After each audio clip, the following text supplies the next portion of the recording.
Alright friends, welcome back. In this video I'd like to go ahead and take care of the next section of your textbook in Chapter 1, which is Section 1.3, and this one is going to talk about modeling with linear equations. Okay, so we are going to tackle some word problems in this video, but after we examine kind of a consistent process for being able to look at word problems, my hope is that this is going to be one of those things in math that you don't dread so much, or at least a lot of students dread, right? So just as kind of a brief overview, right? When you model with mathematics, what that basically means is you're taking some sort of situation and you are writing an equation to go ahead and find whatever is missing in that situation, right? So you might be interested in a salary, or you might be interested in the volume of a tank, or you might be interested in really anything, right? Modeling will be able to let you set up an equation to where you're going to be able to find whatever it is you're interested in finding, okay? So a couple of different stages, or just some good things to think about whenever you're tackling a word problem and you're trying to write an equation that models the situation. Oftentimes it's important to start with a verbal description or a verbal model, okay? So give labels or names to things, so variable names to anything that you're trying to find, or just other variable names in general, so you could write out a nice equation. And then it says here, when you're constructing a verbal model, it is helpful to look for a hidden equality. Or in other words, a statement that two algebraic expressions are equal, right? So inherent in the problem, you know, depending on what you're talking about, if you're talking about finances or if you're talking about, you know, area or something like that, there might be one quantity that is equal to another. And we're going to take a look at a couple of really well-known formulas and that kind of thing, or stuff that's going to pop up for you guys that you'll need. So that you guys have an easiest time with that as possible, okay?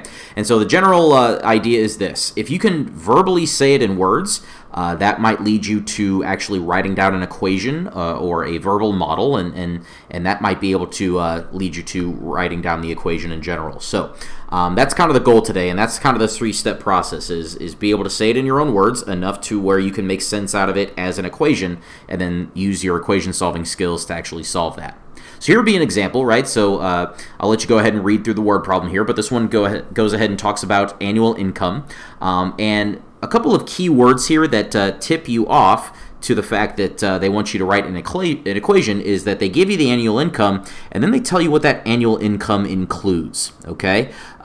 So they say that it includes your salary and a year-end bonus of $500. So that might be a giveaway in this problem, that what you're trying to do is set up an equation where you're saying that your salary is equal to your salary plus your year-end bonus of $500, and that's exactly what we say down here in this equation, okay?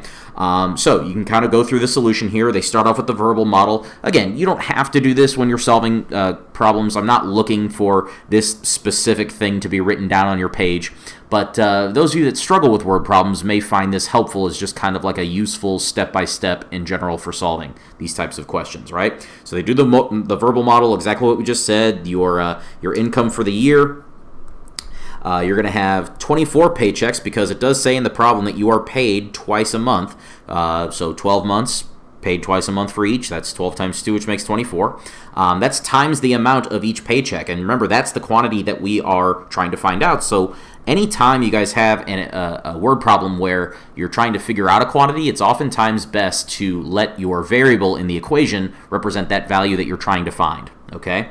And so if you kind of go through, we dedicated that name X to the amount that you're getting paid each week, and then we're able to write that very simple equation down here, and I'm not going to take you through the steps to solve that, but if you are curious, what you would end up finding here is that you would be getting paid $1,325 each paycheck, which is pretty nice, okay? So again, more of this example would be, though, how to actually set it up and what we're talking about whenever we're talking about a verbal model, okay? These next couple of slides, I just want to share with you a couple of key words and phrases and other formulas and general things to think about whenever you're looking at a bunch of word problems and you're trying to set something up. So I'm sure that you've seen these keywords and phrases for a long, long time in a lot of your math and algebra classes here. You know, words that kind of tip you off that you are going to use certain operations or an equal sign in your equation. So the classic one is, you know, the word is, right? That's always meant equal, but a couple of other candidates here for that, right? So stuff like represents or will be or was, that kind of thing, okay? Some keywords that tip you off about certain operations, ones that you may not have thought about.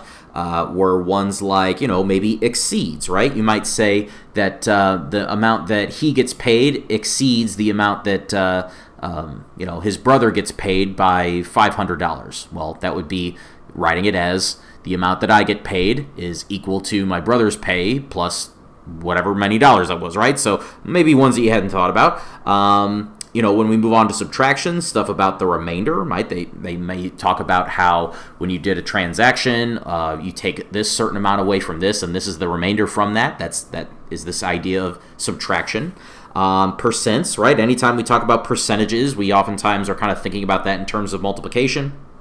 And then as far as division, ones that you may not have thought of are these words of like a ratio or this word per, right? So if you get paid twice per month, that would be 2 times in a month, right? So, or miles per hour, I guess it would be an actual better example of that. That would be the number of miles that you're driving divided by the number of hours it took you to drive. That would actually be a better example than that first one that I pointed out. But again, this is just a list of keywords and phrases that you might be on the lookout for that would hint you to certain operations. Here are just a couple of classic area and perimeter and circumference and volume formulas from geometry class. Depending on the example that we have, we may need to recall back to some of these formulas, so I'll be doing that later in the video. And then other common formulas, stuff about temperature, like converting from Celsius to Fahrenheit, stuff about finances, so things about simple interest and compound interest, we have formulas for that. And then also in terms of distance, again, taking this back to geometry class, right? If you're driving in your car at a certain rate, given a certain amount of time, you might have to try to figure out how far you've traveled and that kind of thing, okay? So I want to go ahead and take you guys through a couple of different examples of different word problems that you'll be up against that you can use a mathematical model to solve here. And the classic types of problems that mathematicians have been trying to solve for a very long time are these ones that involve descriptions of natural numbers here, right? So it says, write a mathematical model to find the numbers described. In part A, it says the sum of 2 consecutive natural numbers is 247. Okay, so I will kind of take you through my problem-solving process to go ahead and solve this. Yours may be a little bit different from mine, but again, the point of this is that I'm kind of demonstrating a way to do it, right? If you have a way that you prefer, then of course, go ahead and stick with that. But what they do is they talk about 2 natural numbers. So the first thing we need to make sure that we know is what the natural numbers are. Of course, those are just your counting numbers, 1, 2, 3, 4, 5, etc. All the numbers that are in that list, of course. We're looking for 2 of the numbers in that list that are consecutive with each other. And consecutive, again, basically means back-to-back. Okay, so numbers like 2 and 3, those are back-to-back in that list. Or numbers like 12 and 13, those would be back-to-back. So consecutive, that's what that means. So we're looking for 2 of these back-to-back counting numbers that if we add them together, the result is 247. So again, that word is oftentimes meaning equals, all right? So how I might solve this problem is, since they talk about 2 natural numbers, I might go ahead and give a name to the first and give a name to the second. You could pick any name you want. You could pick X if you want, but since we're dealing with numbers, I might just go ahead and say N for numbers. So if I call the first number N and I'm in the natural numbers, then one of the things that we may need to remember is how we get from one natural number to the next, okay? And it's pretty straightforward. All we would simply just need to do is simply just add 1 as we jump from one natural number to the next in this list. That's how all of your consecutive natural numbers are related to each other. So if I called the first one N, then the way that I get to my one right after that would be to just take that same N and then just simply add 1 to it. And so that would be a really quick way that I could kind of devote some variable names to the 2 quantities I'm trying to find. And then it says here that the sum of these 2 natural numbers is 247. And so what I might do is set up an equation that I can use to solve that. The sum, of course, referring to an operation of addition. And so if I take my 2 variable names here, say the first natural number N, and then add that to the second natural number, which I represented by N plus 1, what I get as a sum is 247 in this problem, okay? Well, I just set up a quick equation there for myself, so if I just go ahead and combine like terms and solve, I'm going to get 2n plus 1 is equal to 247, and then if I subtract 1 from both sides, I get 2n is equal to 246, and then finally, if I divide both sides by 2, I'm going to get my final result, which of course is 123, okay? Now, that's a quick way for me to figure out what my first number was. It is 123.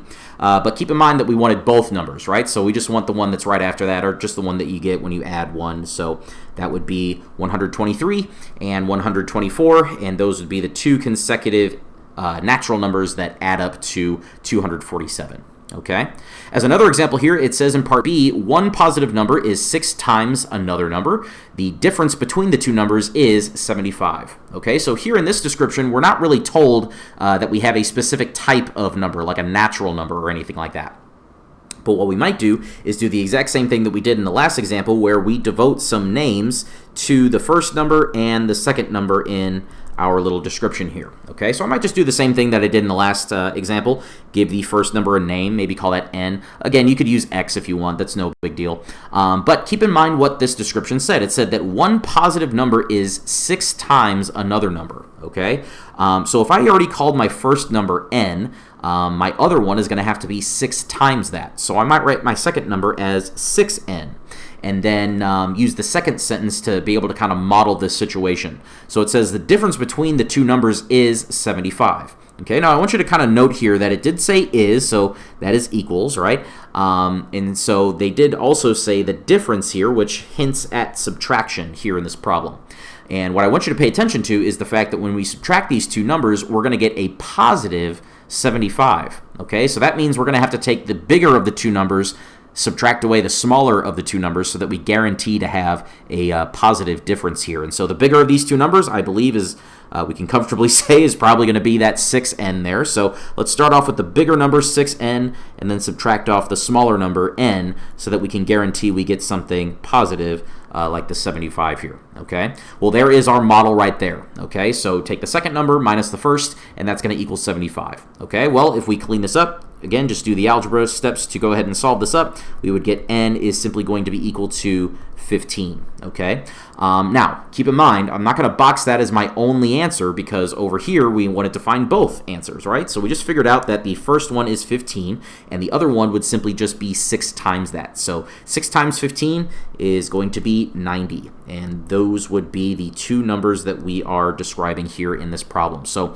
problems where you have to kind of use a mathematical model to find two special numbers that fit a description, oftentimes it's really useful to use algebraic models like these in order to figure those out.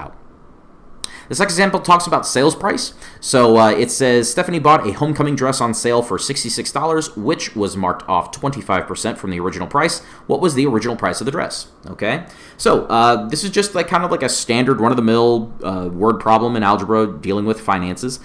So give you some tips here, right? So my first tip is to immediately look at what they asked you to find, right? So that's this last sentence usually. So what was the original price of the dress, all right? This is typically what you want to give a variable name to, okay? If that's the mystery number in the problem, you probably want to give it a variable name so that whenever you go ahead and set up an equation, you could solve that equation for that variable and then you instantly have your answer for the problem. So I'm going to go ahead and just call the original price of the dress X. You can call it whatever you like.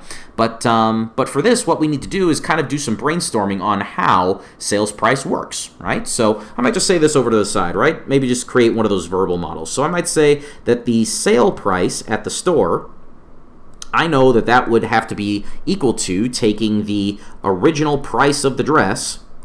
So I'll say that here, the original price of the dress.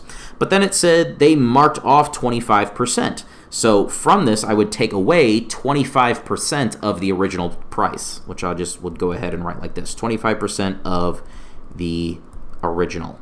Okay, and again, this is not necessary. If this is the type of thing that you're able to do mentally in your head, then obviously go ahead and do that. But again, some people struggle a little bit with kind of thinking about how to set these models up. So just kind of giving you a hand about at least how I think about them. Okay, so in the problem, they told us that the sale price was $66. So I might just go ahead and plug that in for my sales price. The original price, that's the thing that we're trying to find in the problem. That's the thing that we called X. So I'm going to go ahead and put that X there. And then my minus sign because I'm taking away 25%. And then we need something that represents 25% of the original sale price. Well, if the original price of the dress is X, then 25% of that would be just what I get when I might take 0.25 and multiply it times the original. So 0.25 times x is going to represent 25% of the original. And there's my model right there. Okay, something as straightforward as that. I'm taking the original price, take away 25% of it, and that's going to give me this nice model right here. Okay, and then this is just an equation. I'm just going to go through and solve this. So on the right-hand side, I might just go ahead and subtract those. Remember, that's 1x minus 0.25x. So I could write that as 0.75x. And then just simply divide both sides by 0.75 here, which I'll go ahead and write down. I know I haven't been writing down my steps for the equations that I've solved so far, but that's just because, I assume that you guys know what I'm doing when I'm solving these linear equations here. And whenever you do that, 66 divided by 0.75, you are going to get 88, okay? And so interpreting that in the context of the problem, again, that's the original price of the dress, so we would want to go ahead and write our final answer with that context in mind. So when I say 88 is my answer, what I really mean is that the original price of the dress was $88. Moving right along here to the next example here, we are going to be talking about a kitchen, okay? And so we are going to be talking about a room whose floor is likely going to be the shape of a rectangle, okay? And so, again, that says that in the problem. It says a rectangular kitchen is twice as long as it is wide, and its perimeter is 84 feet. So in part A, they ask us to draw a diagram that represents the problem, okay? And that'll be really easy to do because we were told that it's a rectangular floor. So I'll just do this for part A here, right? I'll just go ahead and draw myself a quick rectangle, something like that. And then it says identify the length as L and the width as W. So I might just go ahead and do that. So the width is W. Actually, I'll just go ahead and draw it like this so that what they kind of describe in the problem makes sense with my picture, because one definitely looks longer than the other, right? That's how I'll label my sides. And remember how a rectangle works, of course. That would mean that this side is W as well, and this side is L as well, right? So that's part A. In part B, it says write L in terms of W. So we'll go ahead and say part B here. Write L in terms of W. Well, for that, we're looking for some kind of key phrase or key hint or piece of information that will allow us to relate the length and the width. And so if you read that original sentence over again, it says that a rectangular kitchen is twice as long as it is wide. There's our key hint right there. So if it's twice as long as it is wide, then that means that the length is going to be comprised up of two of those widths, okay? And so another way to kind of say that would be the following way. It would be to say that the length is equal to taking two of your widths together. So L is equal to 2 times W would be a really easy way to relate those two quantities in the problem. Okay, so that satisfies this first part, write L in terms of W, and then it says write an equation for the perimeter in terms of W. Okay, well, since we have a rectangle here, you may have to reference the formula slide of this set of notes, but remember that for a rectangle, P for perimeter is equal to 2 L's plus 2 W's, okay? Because those are all 4 sides in total.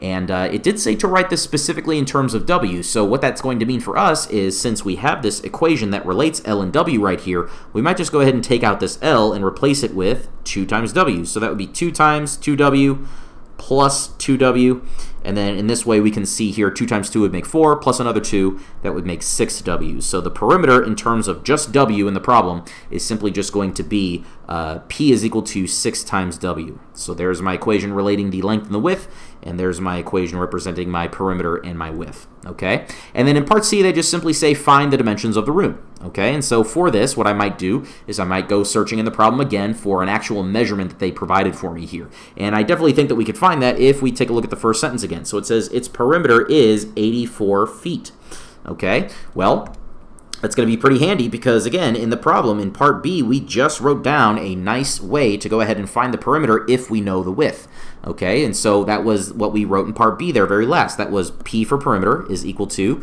6 times the width. All right, well, since we know that the perimeter is going to be 84, I might just go ahead and substitute in an 84 for P in that equation, and then this gives me a really easy way to figure out what the width of the room is if I simply just go through and divide by 6. So W is equal to 84 divided by 6, and that is going to give us 14, okay? So we know that the width is going to be 14, And what we need now is to go ahead and find the length, which we can do very simply if we just go back to how these two are related in this problem. We know that the length is twice as long as the width, and so I might just say that down here, that the length is equal to 2 times 14, which of course is 28. Okay, and so the dimensions for my kitchen, I know, are going to be a 14. Let's see, what are we dealing with here? I guess feet. Yep. We're dealing with a 14-foot by 28-foot kitchen floor. Moving right along, this next word problem talks about test scores. And so it says, to get an A in the class, you must have an average of at least 90 on 4 tests of 100 points each. The scores on your first 3 tests were 88, 94, and 85. What must you score on the 4th test to get an A in the class? Okay, so again, very first thing that I typically do is I go through and I identify what it is they're asking me to find, right? So that is in the last sentence. It says, what must you score on the 4th test?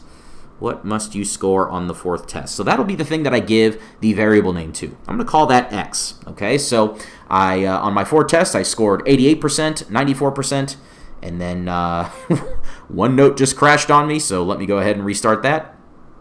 Looks like here I scored 88%, 94%, 85%, and then on the 4th test, I'm going to say that I scored X%. Okay, so let's go ahead and translate carefully in the problem. Maybe write down another one of those verbal models and then create something that might allow us to go ahead and solve this, right? So what it said is that the average, which I'll just abbreviate as AVG, the average of all 4 tests.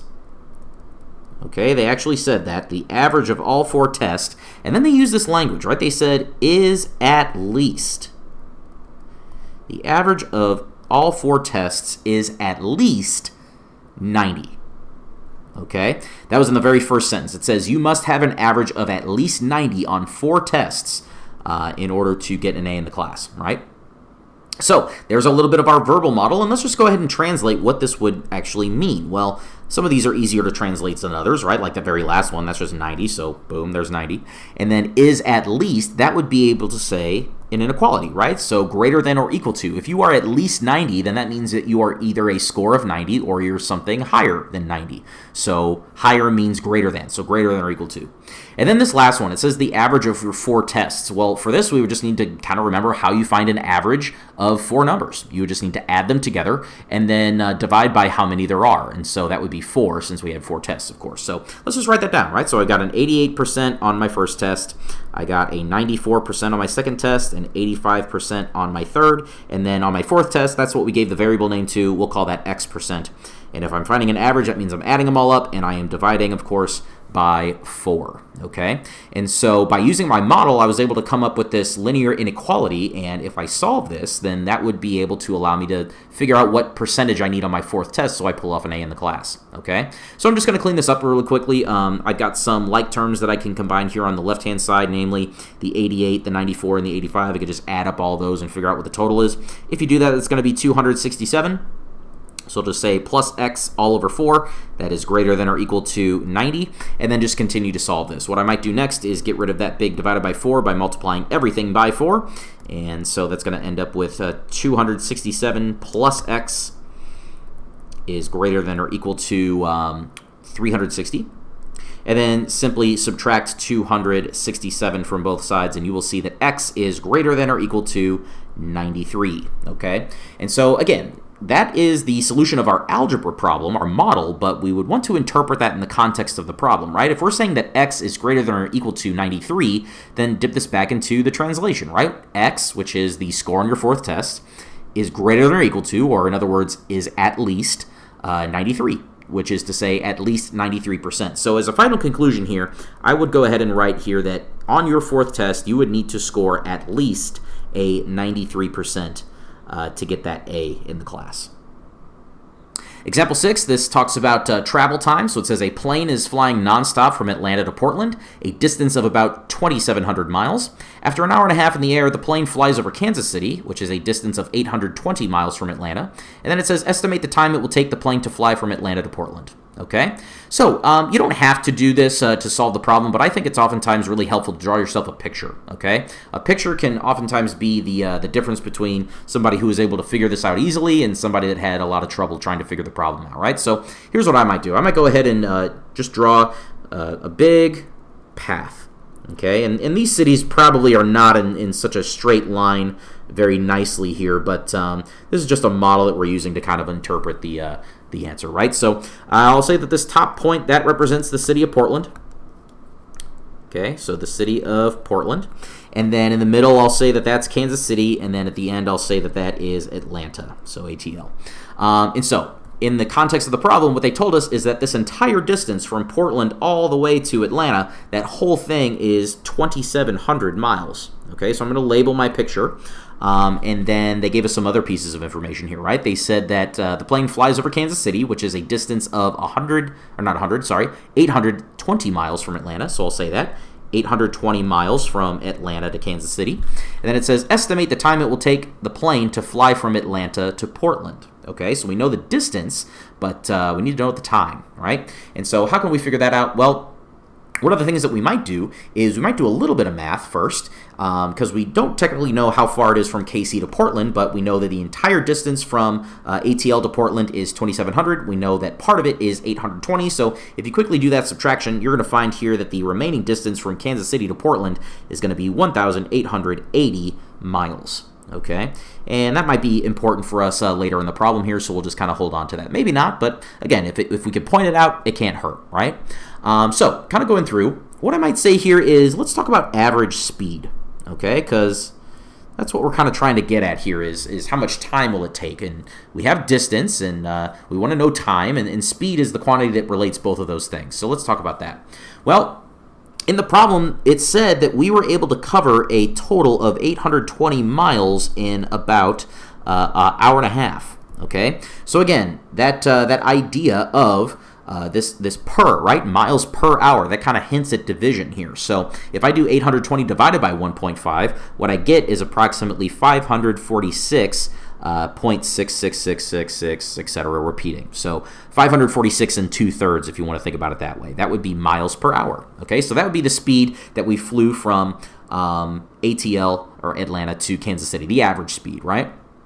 Well, here's the thing. If I am flying that same average speed, but a total of 2,700 miles, then we would just need to set up one of those classic dimensional analysis problems. And I think science classes at Blue Springs High School call these bridge problems, if you're familiar with that. But that would be to say that I have a total distance of 2,700 miles. And I'm going to set this up so that miles cancels for me. I'm going to put that over 1 real quick, and I'm going to multiply this times. We just said that it takes 546.6 repeating miles every 1 hour. Okay, so again, I'm going to set this up so that miles cancel for me. I got miles on the top, miles on the bottom. And so when I do this calculation, basically 2,700 divided by 546.6 repeating, I'm going to be able to figure out how many hours that's going to take me to fly from Atlanta to Portland. And so if you do the math on that, that's going to be about 4.939, and that's a matter of hours. Okay, so that is how long it would take the plane to fly from Atlanta to Portland. Next one talks about height of a building. Okay, so to determine the height of a building, you measure the shadow cast by the building and find it to be 142 feet long. Okay, so I'm going to go ahead and pause there and go ahead and draw myself a quick building. This doesn't need to be the most elaborate thing in the world, but I'm just going to go ahead and draw myself a quick building here real fast. And I am not an artist by any stretch of the imagination, so don't make fun of my art, and I apologize if this is kind of wasting our time here in the video, but again, oftentimes what kind of helps me is just having like a nice concise picture here. So that creates a shadow, which I'll go ahead and represent like this in that problem. Okay, we'll say that this is the shadow right here. All right, and it said that it is 142 feet long, so I might just go ahead and label that. So this shadow is 142 feet. And then it says, then you measure the shadow cast by a 4-foot post and find it to be 6 inches long. So maybe let's draw my post over here. So if I have a 4-foot post, maybe something like that, it casts a shadow. And we are told that this is a 4-foot post. So I'll say 4 feet here. And its shadow is 6 inches long. So my picture is Most definitely not drawn to scale, but that's fine. Now, one of the things that we need to kind of be careful of in these examples is when they give us units of measure that are different. In order to solve the problem, or in order to make an equation, we just need to make sure that everything is converted to the same unit of measure. And because the shadow is given to me in terms of feet, and so is the post, I'm going to go ahead and make sure that this measurement here that was given to me in inches is converted to feet as well. And so 6 inches, that's just simply half a foot, or 0.5 feet. So down here in my picture, instead of saying 6 inches, I might just go through and say 0.5 feet. Okay? Estimate the building's height. That's the thing that we asked to find, so we'll give that a name. We'll call that X, or you can call it H for height, or whatever you want to do. I'm just going to go ahead and call that X feet. Okay? Well, you can see here how the building is going to be related to this post, right? We have the height of both of these objects, and we also have the length of their shadows. And so one of the things that we might be able to do is set up some quick ratios and just set up a proportion for ourselves, right? So the verbal model, I might say, is let's take the height of the building over the length of the shadow, right? So the length of its shadow. And that ratio of the height of the building to its shadow should be the same ratio as the height of the post and its shadow. So I might say that. I might say the height of the post as it relates to the length of its shadow. Okay, so this might be the verbal model that I set up here in the problem. Okay, it's saying that these ratios are the same. So if I set this up using some of those measurements in the variable name that I introduced, then I might say this. The height of the building was X, the length of its shadow was 142, and that ratio should be the exact same as the height of the post, which is 4 feet, to its length of its shadow, which is 0.5. Okay, and so if we set up the proportion like that, then this can be something that we cross multiply in order to solve. And I'm not going to go ahead and show the steps for that for the sake of time. Really, more of this video is just about how to set these things up. But I will tell you that if you were to solve this, you would be getting 1,136 feet. Which, always take a quick step back and make sure that your answers make sense in the context of the problem. We are talking about the height of a building, so it makes sense that we get a large number of feet here as our final answer for the problem. Moving on to the next example, we're talking about finances again, and this one talks about simple interest, okay? And so if you check your formula sheet, we do have a formula that talks about simple interest. It simply goes like this. It goes interest is equal to the principal amount times the rate, that's the interest rate, and then times the amount of time. Okay, so you might find that one on your formula sheet there. So let's start reading. It says you invested a total of not 100,000. My goodness, this says 10,000. Okay, so that is the principal amount. That's the amount that we start with. So I'm just going to go ahead and label that. That is P up here in my interest equation. Okay, it says that you invest this at 4.5% and 5.5% simple interest. Okay, so that is suggesting two different accounts here, right? It says during 1 year. I'm going to pause there because that is giving us a time frame, right? So 1 year, that is going to be telling us that t time in our formula, that is going to be equal to 1. Which if I really quickly jump up here to my formula, since t is just equal to 1, then that's just going to mean in the context of this problem that interest is just going to be my principal amount times my interest rate. Okay, I could say times 1, but that wouldn't really change the principal times the rate, so I'm just going to write it like that. Okay, so it says during 1 year, the two accounts earned a total of $508.75. And then here comes the question, right? How much did you invest in each account? Okay, well, think about this real quick. Let's go ahead and give some names to the amounts that are in both of my accounts. How about the first account and then the second account? Okay, so let's say that I took my $10,000 and I put part of it into my first account. We don't know exactly how much we put into that account, so let's give that amount a name. Let's say I put X dollars of that $10,000 into my first account. Well, then that automatically tells me exactly how much I put into the other account, because since I only had $10,000 to start with and I just put X dollars into the first account, then that must mean that the remainder is going to be invested into my second account. So I'm just going to go ahead and write that as my $10,000 take away X dollars. Okay. Now, what can we say now? It takes us through and it says that the two accounts earned a total amount of $508.75. Well, that would be this I part in the equation up here. Maybe I'll just go ahead and copy that down here so that we understand what that is, right? So I, that's the interest that in this problem they straight up told us was $508.75. Well, we know that that is going to be equal to the principal times the rate, but keep in mind that that's in two separate accounts. So I might say my principal that went into the first account, so I might say that, remember that we call that X.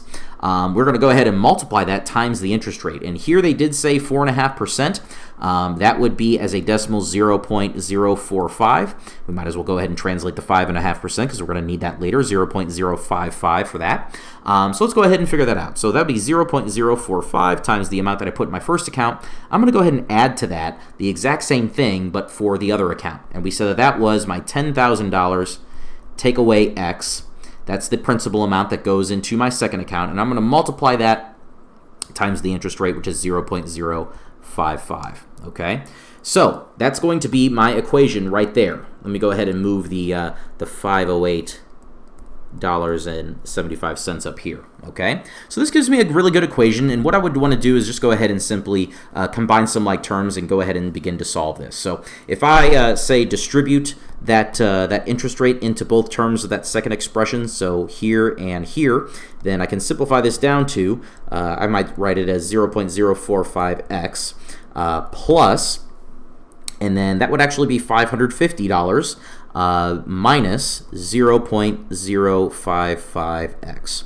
And that is equal to $508.75, okay? So I've got some like terms to combine there on the right-hand side, specifically the decimals times the x values there. So if I were to do that, I would end up here with negative 0.01x plus 550 is equal to 508.75. And then to solve the rest of this equation, the rest of it would be just your regular inverse operations to isolate x in this example. So if I were to continue with my steps here on the right hand side, I just end up with my negative 0.01 times x, and then on the left hand side I would end up here with negative 41.25, and then to finish off the problem I would just simply want to go ahead and divide by negative 0.01. And this makes sense because I'm going to have a negative divided by a negative, which makes it positive. And x is a dollar amount, right? So it makes sense we would get a positive number of dollars here. And if you do the math on that, that would be 4,125 for x, okay? So now that I have a value of x, I'm going to go ahead and reinterpret that in the context of the problem. That was the amount that I threw into my first account. And so I might go ahead and write a concluding statement down here that I had $4,125 in the first account, okay? So I might say it like this. I might invest that money at 4.5%. And then what we would simply need to do is remember that the amount in the other account was the $10,000 we started with, take away the amount that I threw in the first account. And so if you do the math on that, that would simply be $5,875. So that's how much you invested at 5.5%, okay? So finances, again, we have nice simple formulas that talk about simple interest and that kind of thing. So again, more of the problem on this one that I wanted to demonstrate was just simply how you would model that. So again, using your formulas and modeling, very, very important. And then this last one talks about inventory. So this will be the last example that we do in the video. So it says Bob's used car had $600,000 of inventory in cars and trucks. The profit on a car is 24% and the profit on a truck is 28%. It says the profit for the entire stock is 25%. How much was invested in each type of vehicle? Okay? And so again, what you might do before you begin anything else is read what they asked you for and give some variable names to that. It says how much was invested in each type of vehicle. Okay? Well, I might just come over here off to the side and say the amount of money that I invested into cars, I'll go ahead and give that a name. And again, I'm not really creative with my variable names. I just keep using X, but keep in mind you can feel free to use whatever you like. Okay? And then there's the amount of money that I invested into trucks. And much like the last example, because I only have $600,000 to play with, what I might do is represent this as taking that $600,000 that I started with and then removing the amount that I invested into cars. That would be the amount left over, which I'm investing into trucks, of course. So I could write it like that. Next, what I might say here is taking a look at the next sentence. It says the profit on a car is 24% and the profit on a truck is 28%. Okay? And so if I come down here and start to model my equation, I might say that. I might say since it was 24% for cars, I might just say 0.24, that's 24%, times the amount that I invested into cars, okay? Because I want 24% of that. And then what I'm going to do is I'm going to add that to the profit on a truck, which since that was 28%, I might say 0.28 for 28%, and then multiply that times the amount of money that I invested into trucks, which was 600,000, take away the amount that I invested into cars, okay? If I add these two together, then what that's going to be is, it says here in this sentence, the profit for the entire stock is 25%. 25% of what, you may ask? Well, that's 25% of what you originally started with. That's 25% of your starting $600,000. So in my model down here, I might say when I add these two quantities, what I end up with is 25% of what I started with, which is that 600,000 that we began the problem with. Okay, so there's my mathematical model right there. Again, this would require that you do some distributed properties, some multiplying out, yada, yada, yada. I am not going to go ahead and show the steps for that here just because that is a linear equation. I would expect you guys to be able to solve that on your own. But I will share with you the final answer here is going to be 450,000 for your X. Okay? And so what that means, again, dipping this back into the context of the problem, is that you invested that much money into cars. Okay? So you invested that much money into cars, which means that the remainder, take that away from 600,000, that's how much you invested into trucks. And so if you do the math on that, that would be 150,000.